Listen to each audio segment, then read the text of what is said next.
नमस्कार प्रणाम। हेमंत सोरेन फिर से झारखंड के मुख्यमंत्री की कुर्सी पे काबिज हो गए हैं। चंपई सोरेन ने कोई विरोध तो नहीं किया, लेकिन चुनाव से करीब 2 महीने पहले हटा दिए जाने से वो खुश भी नहीं है। आखिर हेमंत सोरेन को किस बात की जल्दबाजी थी? चंपई सोरेन को हटाए जाने से कहीं लेने के देने तो नहीं पड़ जाएंगे? हेमंत सोरेन ने जेल से जमानत पे छूटने के हफ्ते भर के भीतर ही झारखंड की कमान अपने हाथ में ले लिया है, लेकिन इसके लिए चंपई सोरेन को मुख्यमंत्री की कुर्सी छोड़नी पड़ी, वो भी झारखंड विधानसभा चुनाव 2024 से बमुश्किल 2 महीना पहले। क्या चंपई सोरेन खुद ऐसा करना चाहते थे? क्या हेमंत सोरेन को ही मुख्यमंत्री बनने की जल्दबाजी थी? क्या कल्पना सोरेन मुख्यमंत्री की रेस में नहीं थी? इन तमाम सवालों के जवाब आइए जानते हैं आज के इस वीडियो में। ये 5 मई 2024 की बात है। झारखंड मुक्ति मोर्चा की विधायक और हेमंत सोरेन की पत्नी कल्पना सोरेन गांडे विधानसभा क्षेत्र में चुनाव प्रचार कर रही थी। उनकी चुनावी सभा में राज्य के तत्कालीन मुख्यमंत्री चंपई सोरेन और बिहार के पूर्व deputy chief minister Tejashwi Prasad Yadav भी शामिल हुए थे। पर समर्थकों में बेचैनी और उत्साह कल्पना सोरेन को देखने और सुनने का था। जैसे ही कल्पना सोरेन का भाषण समाप्त हुआ और चंपई सोरेन मंच पे आए, भीड़ की एक बड़ी तादाद छटनी शुरू हो गई। जाने वाले लोगों से जब पत्रकार ने पूछा कि वो मुख्यमंत्री का भाषण सुने बगैर क्यों लौट रहे हैं, तो उन लोगों ने जवाब दिया कि चंपई सोरेन की लोकप्रियता उतनी नहीं है, उनकी जगह कल्पना सोरेन को मुख्यमंत्री होना चाहिए था। मैंने पूछा, अगर कल्पना सोरेन चुनाव जीत जाती है तो क्या पार्टी को चंपई सोरेन की जगह उन्हें मुख्यमंत्री पद देना चाहिए? जवाब आया, नहीं, चुनाव में कुछ ही महीने बचे हैं, ऐसे में चुनाव के बाद ही अब ऐसा कोई फैसला लेना चाहिए। फिलहाल जैसा चल रहा है वैसा ही चलते छोड़ देना चाहिए। इस वाकया को लगभग 2 महीने बीत चुके हैं और प्रदेश की राजनीतिक तस्वीर एक बार फिर बदल गई है। मुख्यमंत्री की कुर्सी पे अब न तो चंपई सोरेन आसीन है और न ही कम समय में लोकप्रियता के शिखर पे पहुंचने वाली कल्पना सोरेन के ही इस पद की जिम्मेदारी सौंपी गई है। कथित जमीन घोटाले से जुड़े मनी लॉन्ड्रिंग मामले में बीते 31 जनवरी 2024 को गिरफ्तार हुए और फिर 28 जून को जमानत पर रिहा हो चुके हेमंत सोरेन ने एक बार फिर मुख्यमंत्री पद की बागडोर संभाल ली है। उनके समर्थकों और कार्यकर्ताओं में खुशी और उत्साह का माहौल तो है, लेकिन एक खेमा चुनाव के चंद महीने पहले चंपई सोरेन को मुख्यमंत्री पद से हटाने के फैसले पर भी सवाल उठा रहा है। इस खेमे का मानना है कि हेमंत सोरेन पहले से ही सर्वमान्य नेता है, इसमें अगर वो चुनाव के बाद ही मुख्यमंत्री की कुर्सी संभालते तो क्या बिगड़ जाता। हेमंत सोरेन ने बैठे बिठाए मुख्य विपक्षी दल बीजेपी को मुद्दा दे दिया है। आने वाले विधानसभा चुनाव में परिवारवाद का विषय बीजेपी और जोर शोर से उठाएगी। हालांकि झारखंड मुक्ति मोर्चा और महागठबंधन के अन्य सहयोगी दलों का मानना है कि जब साल 2019 में हेमंत सोरेन के चेहरे पे चुनाव लड़ा गया, जनादेश उनके चेहरे पे आया, वही प्रदेश के मुख्यमंत्री चुने गए, तो उनके दोबारा कमान संभालने से किसी को क्यों दिक्कत होनी चाहिए। हालांकि राजनीति के जानकारों का यही मानना है कि चंपई सोरेन खुद अपने इस्तीफे के लिए तैयार नहीं थे। कुछ मीडिया रिपोर्ट्स ये भी दावा करती है कि बीते 2 जुलाई को मुख्यमंत्री आवास पर बुलाई गई विधायक दल की बैठक में चंपई सोरेन थोड़े भावुक हो गए थे। उनका कहना था कि चुनाव से 2 महीने पहले इस्तीफा देने से लोगों के बीच गलत संदेश जाएगा। बैठक को कवर करने पहुंचे स्थानीय पत्रकारों ने बताया कि चंपई सोरेन मीटिंग खत्म होने से पहले ही उठकर चले गए थे।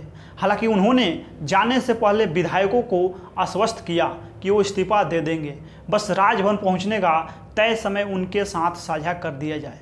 बैठक में शामिल हुए एक विधायक ने नाम न बताने की शर्त पे कहा कि चंपई सोरेन का भावुक होना स्वाभाविक है, लेकिन इसे गलत नज़रिए से देखने की ज़रूरत नहीं है। राज्यपाल को इस्तीफा सौंपने से लेकर हेमंत सोरेन की नई सरकार बनाने का दावा पेश करने और फिर मुख्यमंत्री पद की शपथ लेने तक चंपई सोरेन की उपस्थिति हर जगह मौजूद रही। उनके रिश्ते सोरेन परिवार के साथ बहुत मधुर और पुराने रहे हैं। चंपई सोरेन के हाल ही में लिए गए कुछ फैसलों ने हेमंत सोरेन को असुरक्षित महसूस करवाया।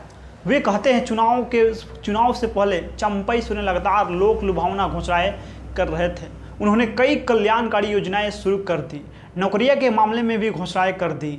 अब भले ही ये सारी घोषणाएं हेमंत सोरेन की सहमति से की गई हो, लेकिन चुनाव में महत्वपूर्ण ये हो जाता है कि किसके कार्यकाल या किसके नेतृत्व में फैसले लिए गए। इसलिए हेमंत सोरेन नहीं चाहते थे कि चुनाव के दौरान चंपई सोरेन एक बड़े फैक्टर के रूप में उभरे। उन्हें चंपई सोरेन के लोकप्रियता होने का एक खतरा हो सकता था। हेमंत सोरेन के सामने गुटबाजी का भी खतरा मंडरा रहा था। सीता सोरेन के प्रकरण के बाद वो नहीं चाहते थे कि उनके खिलाफ एक और गुट तैयार हो। उन्हें डर था कि चुनाव के बाद कहीं चंपई सोरेन के नेतृत्व में कोई उल्टा पुल्टा न हो जाए। झारखंड में विधानसभा चुनाव के पहले बड़ा सियासी बदलाव देखने को मिल रहा है।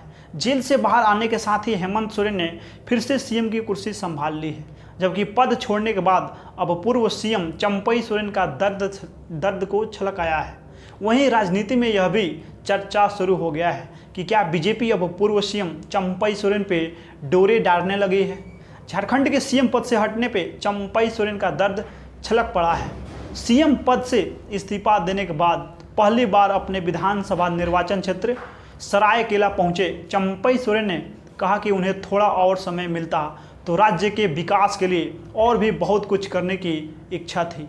मीडिया से बात करते हुए चंपई सोरेन ने कहा कि काम करने वाले व्यक्ति की इच्छाएं कभी पूरी नहीं होती है। मैंने सीएम के रूप में अच्छा काम करने का प्रयास किया। हमने सभी जाति समुदाय के लोगों के लिए कई तरह की योजनाएं लाई। मैं कम समय में जितना काम कर पाया उससे संतुष्ट हूँ। शिक्षक बहाली, पुलिस विभाग में भर्ती, जनजातीय भाषाओं पर आधारित शिक्षकों की भर्ती और मुख्यमंत्री अबुआ स्वास्थ्य बीमा योजना जैसी कई जन कल्याणकारी योजनाएं शुरू की। 21 से 50 वर्ष की उम्र की महिलाओं को हर महीने 1000 रुपये की आर्थिक मदद के लिए मुख्यमंत्री माई कोई बहन बेटी योजना शुरू की। 200 यूनिट बिजली मुफ्त करने का फैसला लिया। इसका लाभ आम जनता को ही मिलेगा। चंपई सोरेन ने कहा कि उन्होंने हर विभाग में काम के लिए कैलेंडर बनाया। शेड्यूल के अनुसार मैंने खुद काम किया। जनजातीय भाषाओं के शिक्षकों की बहाली शुरू किया, लेकिन इसका अफसोस है कि उन्हें नियुक्ति पत्र नहीं बांट पाया। जनजातीय भाषा साहित्य अकादमी के गठन की प्रक्रिया भी शुरू किया। हमने ज़्यादातर योजनाएं पटरी पर ला दी। हमने जातीय जनगणना का निर्णय लिया और यह भी तय कर दिया कि कौन सा विभाग यह काम करेगा। चंपई सोरेन ने कहा कि झारखंड अलग राज्य बनने के बाद जिस तरह विकास होना चाहिए था वह नहीं हुआ है। पूर्व सीएम ने कहा कि पार्टी और संगठन में जो भी निर्णय लिया जाता है उससे मानना पड़ता है। मेरे बारे में जो भी निर्णय लिया गया है उसके अनुसार काम करूंगा। पद पर रहूं या ना रहूं, जनता का सेवा हमेशा करता रहूंगा। झारखंड हाई कोर्ट ने भूमि घोटाले से जुड़े मनी लॉन्ड्रिंग मामले में मुख्यमंत्री और झारखंड मुक्ति मोर्चा झामुमो प्रमुख हेमंत सोरेन को जमानत दे दी है। हाई कोर्ट के इस फैसले को प्रवर्तन निदेशालय ईडी ने सुप्रीम कोर्ट में चुनौती दी है। ईडी द्वारा हाई कोर्ट के फैसले को चुनौती देने पे भाजपा नेता प्रतुल सहदेव ने प्रतिक्रिया दिया है। उन्होंने कहा कि अगर किसी आरोपी को जमानत दी जाती है तो एजेंसी को उच्च न्यायालय में जाने का अधिकार है। इसके साथ ही उन्होंने बताया कि ईडी ने किस आधार पर यह कदम उठाया। झारखंड में भाजपा प्रवक्ता प्रतुल सहदेव ने कहा, अगर किसी आरोपी को जमानत दी जाती है तो एजेंसी को उच्च न्यायालय में जाने का पूरा अधिकार है। ईडी किस आधार पर यह कदम उठाया, इसकी जानकारी अभी तक नहीं मिल पाई है। हालांकि कोई भी अदालत में अपील करने जा सकता है। प्रथम दृष्टया ईडी को ऐसा लगता है कि झारखंड हाई कोर्ट के जजों ने इस मामले के कुछ हिस्सों को नज़रअंदाज कर दिया है। दिल्ली के आवास से बरामद किए गए 36 लाख रुपए नकद को लेकर हेमंत सोरेन द्वारा दिए गए सफाई निराधार है। जहां तक अदालतों का सवाल है, यह एक तकनीकी और कानूनी मामला है, लेकिन जनता की अदालत में हेमंत सोरेन को पहले ही जमीन हड़पने के मामले में दोषी ठहराया गया है। बता दें, झारखंड मुक्ति मोर्चा झामुमो के कार्यकारी अध्यक्ष हेमंत सोरेन ने इस मामले में 31 जनवरी को ईडी की गिरफ्तारी से कुछ समय पहले ही मुख्यमंत्री पद से इस्तीफा दे दिया था। हाई कोर्ट ने 28 जून को हेमंत सोरेन को जमानत दी थी। हाई कोर्ट से जमानत मिलने के बाद हेमंत सोरेन ने 4 जुलाई को फिर से सीएम पद की शपथ ली। हाई कोर्ट में सुनवाई के दौरान ईडी के वकील ने दलील दी थी कि अगर हेमंत सोरेन को जमानत पर रिहा किया गया तो वह इसी तरह का अपराध कर सकते हैं, और उन्होंने SC/ST पुलिस थाने में ईडी अधिकारियों के खिलाफ दर्ज मामलों का हवाला दिया था। झारखंड के पूर्व मुख्यमंत्री चंपई सोरेन ने सोमवार को हेमंत सोरेन सरकार में मंत्री पद की शपथ ली। चंपई सोरेन के साथ 10 अन्य लोगों ने भी मंत्री पद की शपथ ली। चंपई सोरेन ने 3 जुलाई को सीएम पद से इस्तीफा दे दिया था। इसके बाद झारखंड मुक्ति मोर्चा के कार्यकारी अध्यक्ष हेमंत सोरेन ने 4 जुलाई को राज्य के 13वें मुख्यमंत्री के रूप में शपथ लिया था। झारखंड के राज्यपाल सीपी राधाकृष्णन ने जेएमएम के नेतृत्व वाले गठबंधन के वरिष्ठ नेताओं और अन्य सरकारी अधिकारियों की मौजूदगी में राजभवन में एक समारोह में चंपई सोरेन को पद और गोपनीयता की शपथ दिलाई। झारखंड के राज्यपाल सीपी राधाकृष्णन ने मुख्यमंत्री हेमंत सोरेन और झामुमो के नेतृत्व वाले गठबंधन के अन्य वरिष्ठ नेताओं की मौजूदगी में राजभवन में एक समारोह में 11 नेताओं को पद और गोपनीयता की शपथ दिलाई। मुख्यमंत्री सहित 12 सदस्यीय मंत्रिमंडल में नए चेहरे कांग्रेस के जामताड़ा विधायक इरफान अंसारी, महगामा विधायक दीपिका पांडे सिंह और झामुमो के लातेहार विधायक बैद्यनाथ राम हैं। पिछले चंपई सोरेन मंत्रिमंडल में मंत्रियों की सूची से बैद्यनाथ राम का नाम आखिरी समय में हटा दिया गया था, जिसे उन्होंने अपना अपमान करार दिया था। कांग्रेस के रामेश्वर उरांव और बन्ना गुप्ता के अलावा झामुमो के मिथिलेश कुमार ठाकुर, हफीजुल हसन, दीपक बिरुआ और बेबी देवी तथा राजद के सत्यानंद भोक्ता पिछली बार भी मंत्री बनाए गए थे। इससे पहले दिन में विपक्षी सदस्यों के वॉकआउट के बीच हेमंत सोरेन सरकार ने विधानसभा में विश्वास मत हासिल किया।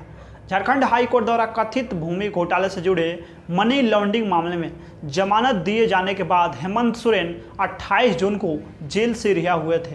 प्रवर्तन निदेशालय ईडी द्वारा 31 जनवरी को उनकी गिरफ्तारी से कुछ समय पहले ही उन्होंने मुख्यमंत्री पद से इस्तीफा दे दिया था। बाकी इस वीडियो में आप लोग भी अपना प्रतिक्रिया दे दीजिए। मिलते हैं अगला वीडियो में। बहुत बहुत धन्यवाद।